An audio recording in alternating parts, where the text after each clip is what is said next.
अब तक हमने देखा साकुरा गुंडों के स्कूल में एंट्री लेने के लिए एक अलग शहर में आ जाता है ताकि वो वहाँ का टॉप का गुंडा बन सके, पर तब उसे पता चलता है कि उस स्कूल के बच्चों को उस शहर के हीरोज माना जाता है और वो भी गलती से वहाँ के लोगों को बचा लेता है, जिस वजह से वो काफी फेमस होने लगता है। और उसकी पीठ पर एक बूढ़ी औरत चढ़ी होती है। तब वो कहता है, तुम सच में पागल हो, मुझे यकीन नहीं आ रहा कि तुमने मुझे अपने घोड़े की तरह यूज किया है। तब वो बूढ़ी औरत कोटोहा को गुड मॉर्निंग कहती है। ऊपर से उतरने के लिए कह रहे हो, कम से कम मेरी उम्र का तो ख्याल करो। अगर तुम नीचे नहीं उतरी तो मैं तुम्हें नीचे फेंक दूंगा। तो ग्रैनी साटो बड़े स्टाइल से नीचे उतर जाती है। तो साकुरा कहता है, तुमने तो मुझे कहा था कि तुम्हारी पेट दर्द करती है और तुमसे खड़ा भी नहीं हुआ जा रहा। तुमने सही कहा, मेरी पेट बहुत दर्द कर रही है, देखो मेरे से चला भी नहीं जा रहा। आखिर का तुम क्या मजाक कर रही हो? तुम बिल्कुल ठीक हो। तुम चाहे जो मर्जी कहो, पर तुम फिर भी फ्लोरेंस से हो, तो इसलिए थैंक यू, क्योंकि तुमने हमारी जान बचाई है। जिसे सुनकर साकुरा शर्मा कर जाने लगता है। तो कोटोहा कहता, साकुरा रुक जाओ, मैंने तुम्हारे लिए सैंडविच बनाए हैं, तो इसे खाकर जाना।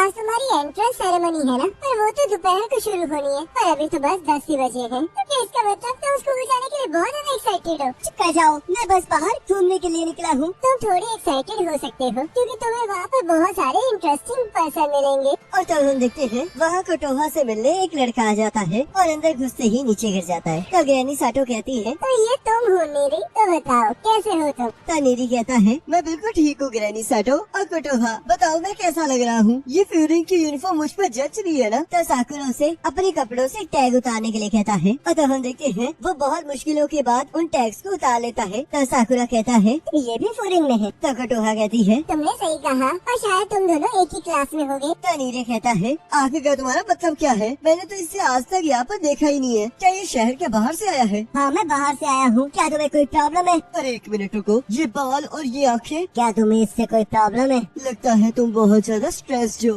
लगता है तुमने जवानी में ही बहुत सारी मुसीबतें झेली हैं। जिसे सुनकर साकुरा शॉक हो जाता है और कोटोहा जोर जोर से हंसने लगती है। तो साकुरा उसे चुप रहने के लिए कहता है। तो कोटोहा कहती है, मुझे माफ कर देना नीरे, ये साकुरा है और ये कल ही हमारे शहर में आया है। तो नीरे कहता है, मैंने तो उसके बारे में कभी कुछ नहीं सुना, पर आखिरकार तुम्हारे जैसा ऑर्डिनरी पर्सन यहाँ पर क्या कर रहा है? तुम तो बिल्कुल भी फेमस भी नहीं हो। जिसे सुनकर साकुरा को गुस्सा आ जाता है। तो कोटोहा कहती है, इससे तुम्हें कोई खतरा नहीं है, ये बस हमेशा से ऐसा ही है। तो नीरे कहता है, तुम्हें पता है ना, फ्यूरिन हाई एक ऑर्डिनरी स्कूल नहीं है। वो फ्यूरिन के मेंबर्स यहाँ के लोगों को बचाते हैं, वो कमजोरों को बचाते हैं और बुरे लोगों को मारते हैं, जिस वजह से उन्हें हीरोज ऑफ जस्टिस कहा जाता है। हमारे सीनियर्स को देखकर ही सभी लोग फ्यूरिन में आते हैं ताकि वो लोगों को बचा सके, और मैं भी उन्हीं में से एक हूँ। पर तुम्हारा तो इन सभी चीजों से कोई लेना देना भी नहीं है। तो आखिरकार तुम फ्यूरिन में क्या करने आए हो? मैं यहाँ पर इसलिए आया हूँ ताकि मैं फ्यूरिन में सबसे टॉप पर पहुँच सकूँ। लोगों को बचाना और हीरो ऑफ जस्टिस कहलाना बहुत औसम लगता है। लगता है यहाँ पर बहुत ज्यादा स्ट्रॉन्ग लोग हैं, तो इसलिए मैं उसी बात से खुश हो जाऊंगा कि मैं सबसे बेस्ट हूँ। तुम्हें वो चीजें नहीं कहनी चाहिए जो तुम कर नहीं सकते। अगर तुम ऐसी चीजों के बारे में सोचोगे और उन्हें पाने की कोशिश करोगे तो तुम गंजे हो जाओगे। जिसे सुनकर कोटोहा जोर जोर से हंसने लगती है। तो साकुरा कहता है, बहुत हो गया, तुम अभी चलो बाहर, हम अभी लड़ेंगे। रुको जरा, मैं लेट हो गया हूँ, मुझे अब जाना होगा। कोटोहा, क्या तुम ब्रेकफास्ट नहीं करोगे? मैं तो बस यहाँ पर तुम्हें अपनी यूनिफॉर्म दिखाने आया था और मुझे एंट्रेंस सेरेमनी से पहले इस शहर के राउंड्स भी लगाने हैं ताकि मैं देख सकूं कि कोई प्रॉब्लम है तो नहीं है, क्योंकि मैं आज से हीरो ऑफ जस्टिस हूँ। और यहाँ हम देखते हैं साकुरा उनसे बात करने की कोशिश कर रहा होता है, पर कोई भी उसकी बात नहीं सुनता। तो नीरे वहाँ से चला जाता है और कोटोहा कहती है, देखा ये कितना फनी इंसान है। आखिरकार इसमें फनी क्या था? मैं ऐसे इंसान से कभी नहीं मिला जो दूसरों की बातें न सुनता हो। मुझे तो यकीन नहीं हो रहा कि इसके जैसा बंदा भी फ्यूरिन में एंटर हो रहा है। हीरो ऑफ जस्टिस,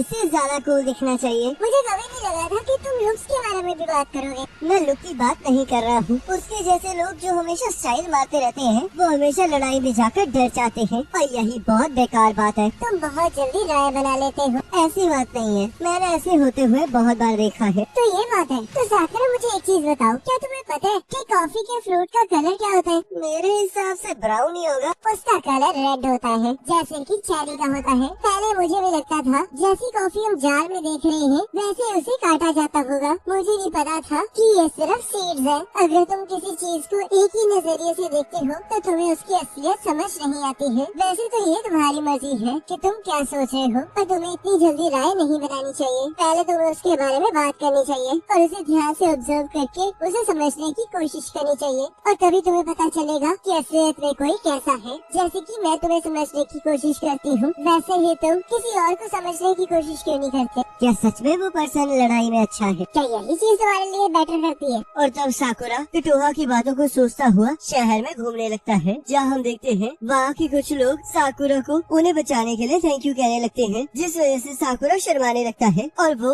उन्हें बचाने के बदले में साकुरा को बहुत सारी चीजें गिफ्ट के तौर पर देते हैं। तब साकुरा सोचता है आखिरकार ये वो क्या रहा है? क्या यहाँ के लोग पागल हो गए हैं? वो मेरे जैसी लड़की के साथ कुछ ज्यादा ही अच्छे से बिहेव कर रहे हैं। और रुको, क्या मैंने ये सोच लिया था कि वो लोग मेरी तरफ ऐसे कभी नहीं देखेंगे? और तभी एक लड़की उसे आकर पकड़ लेती है, जिस वजह से वो पूरी तरह से डर जाता है और शर्माने लगता है। तो वो लड़की उससे मदद मांगने लगती है और यहाँ देखते हैं कुछ लोग नीरे को बहुत बुरी तरह मारते हैं। तब एक लड़का कहता है, मैं अभी अभी एक खूबसूरत लड़की से बात कर रहा था, आखिरकार तुम्हारे बीच में आने की हिम्मत कैसे हुई? क्योंकि वो लड़की तुमसे बिल्कुल बात नहीं करना चाहती थी। तुम अपनी तरफ से चीजें मत बनाओ। तुम चाहे ये कह रहे थे कि तुम इस टाउन को बचाओगे, और मुझे लगता है तुम्हें तो खुद प्रोटेक्शन की जरूरत है। और तब वो लोग हंसते हुए वहाँ से जाने लगते हैं। तब नीरे उस लड़के को पकड़ लेता है। तब वो लड़का कहता है कि तुम्हें अभी भी समझ में नहीं आ रहा है, तुम कभी भी हीरो नहीं बन पाओगे, तो इसलिए वापस चले जाओ और अपनी माँ की गोद में जाकर रो लो। और उसे नीचे फेंक देता है और नीरे फिर से उसे पकड़ लेता है। तब वो लड़का उसे हटने के लिए कहता है। तो नीरे कहता है, वो लोग जो यहाँ के लोगों को चोट पहुँचाएंगे या फिर बुरी चीजें सोचेंगे, उन्हें बोफरीन हरा देगा। ऐसी बातें करके सिर्फ शो के सुपर हीरोज ही ताकतवर बन सकते हैं, इसलिए मुझे छोड़ दो। मुझे कोई फर्क नहीं पड़ता कि तुम विंड ब्रेकर हो या फिर विंड स्टॉर्म, पर सिर्फ तुम ही हो जो आज यहाँ पर हारने वाला है। और तब वो उसे जोर से मारने की कोशिश करने लगता है, पर तभी साकुरा आकर उसे एक लात मारता है, जिससे वो दूर जाकर गिरता है। तनीरे कहता है, आखिरकार तुम मुझे क्यों बचा रहे हो? तब वो लोग कहते हैं, आखिरकार तुम्हें क्या लगता है कि तुम ये क्या कर रहे हो? क्या तुम अकेले ही अपने दोस्त को बचाने आ गए हो? तब साकुरा कहता है, कौन सा दोस्त? मैं यहाँ पर किसी को बचाने नहीं आया हूँ। मुझे बस उन कमजोरों से नफरत है जिन्हें ये लगता है कि वो लोग स्ट्रॉन्ग हैं, और इससे मुझे और भी ज्यादा गुस्सा आ जाता है। और तब वो सभी लोग साकुरा पर हमला करने लगते हैं और नीरे कहता है, तुम इन सभी को अकेले नहीं हरा पाओगे। पर वो देखता है साकुरा उन सभी को पलक झपकने से पहले ही हरा देता है। तो नीरे कहता है, मुझे यकीन नहीं हो रहा कि इसने पल भर में ही इन सबको हरा दिया। आखिरकार ये है कौन? तो साकुरा वहाँ से जाने लगता है। तो नीरे कहता है, मुझे बचाने के लिए थैंक यू। तुम्हें बहुत ज्यादा निराशा हो रही होगी कि मेरे जैसा कोई फ्यूरिन को ज्वाइन कर रहा है। मुझे गलत मत समझो, मैंने तुम्हें नहीं बचाया है, और वैसे भी इन जैसे लोग बहुत जगह मिलते रहते हैं। मुझे नहीं पता कि तुम फ्यूरिन में क्या कर रहे हो, पर कम से कम इतना जान लो कि तुम क्या कर सकते हो। मिडिल स्कूल में मुझे हमेशा बुली किया जाता था। अगर मैं उनकी बात नहीं सुनता था तो वो लोग मुझे बहुत ज्यादा मारते थे, और तब मुझे एक फ्यूरिन के लड़के ने बचाया। एक ऐसा इंसान जिसे देखकर मुझे डरना चाहिए था। उस टाइम मुझे उसे देखकर बहुत अच्छा लगा, इसलिए मैं उसके जैसा बनना चाहता था। मैं फ्यूरिन में इसलिए आया ताकि मैं स्ट्रॉन्ग और ऑसम बन सकूं, पर मैं बहुत ज्यादा बेकार हूँ। तुम बहुत वीक फाइटर हो, पर इस तरह रोंदू भी मत बनो, इससे तो तुम और भी कमजोर लगोगे। पर अब मुझे ये पता है कि तुम बिल्कुल बेकार नहीं हो। तो वो लड़की वहाँ आ जाती है और नीरे से कहती है, जब उस लड़की ने मेरा हाथ पकड़ा तब मुझे नहीं पता था कि मेरे साथ क्या होने वाला है, पर शुक्र है तुम वहाँ थे, तुम्हारी वजह से मैं बच पाई हूँ, तो इसलिए थैंक यू। और तो वो साकुरा को भी थैंक यू कहती है। पर हम देखते हैं साकुरा शर्माकर वहाँ से जाने लगता है। तो नीरे कहता है, साकुरा क्या तुम मुझे अपनी height, weight, blood, hobbies, skills और अपनी फेवरेट गर्ल्स के बारे में बता सकते हो? और तब नीरे साकुरा के मेजरमेंट्स लेने लगता है। तो साकुरा उसे मुक्का मार कर कहता है, मुझे टच करना बंद करो, ना ही मुझे इस तरह मेजर करो। मुझे माफ कर देना, मुझे उन लोगों के ऊपर डाटा इकट्ठा करना बहुत पसंद है जिन्हें मैं पसंद करता हूँ, या फिर मुझे जो कूल लगते हैं। तो साकुरा शर्मा कर कहता है, तुम्हारा जो मन करे वो करो। ठीक है, तो फिर मैं आज से तुम्हें बहुत करीब से देखूंगा, और जब तक मैं ये कर रहा हूँ तब तक मैं तुम्हें पूरा टाउन दिखाऊंगा। क्या तुम्हें ये लगता है कि मैं स्कूल कभी नहीं पहुँच पाऊंगा? ऐसी बात नहीं है, मैं चाहे फाइट में तुम्हारी मदद नहीं कर पाया था, पर अगर ये बात टाउन की है तो मैं तुम्हें यहाँ के लोगों के बारे में बता सकता हूँ और गाइड कर सकता हूँ। मैं तुम्हें नीचे से लेकर टॉप तक सभी लोगों के बारे में बता सकता हूँ। तो चलो फिर अब स्कूल चलो। और तब वो साकुरा को घसीटते हुए स्कूल ले जाने लगता है। पर हम देखते हैं साकुरा खाने के लिए रास्ते में रुक जाता है। तो नीरे उसे बार बार चलने के लिए कह रहा होता है। तो साकुरा कहता है, चुप कर जाओ, मुझे लड़ाई के बाद भूख लग जाती है। तो नीरे उसे फिर से चलने के लिए कहने लगता है।